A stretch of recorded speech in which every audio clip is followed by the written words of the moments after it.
तर तपाईको राजीनामापछि त देशभित्र मात्र हैन विदेशमा पनि खुशियाली छायो भन्छन्, खुशियाली मनाइए भन्छन्। हिन्दीमा एउटा भन्छ कहीँ खुसी कहीँ गम। हिन्दीमै भन्छ है? हिन्दीमा भन्छन्। खुसी हुनेहरू हुन्छन्, दुःख मान्ने पनि हुन्छन्। ती विचारहरूका, उद्देश्यहरूका, हितहरूका प्रतिबिम्ब हुन्थे।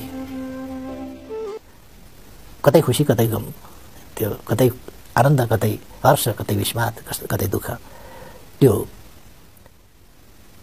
खुसी नै खुसी छायो होइन, यही खुसी भए।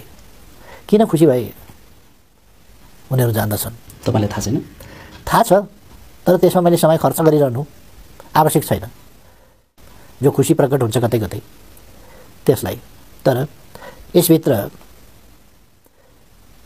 तिनटै पक्ष छन्।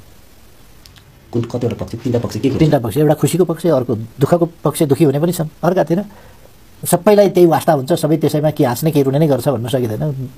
त्यसमा सरकार नभएको पनि ठुलो समुदाय छ नि। अलिकति मान्छेहरू जसलाई स्वार्थ, अहङ्कार, जिद्दी होलान् ती खुसी होलान्।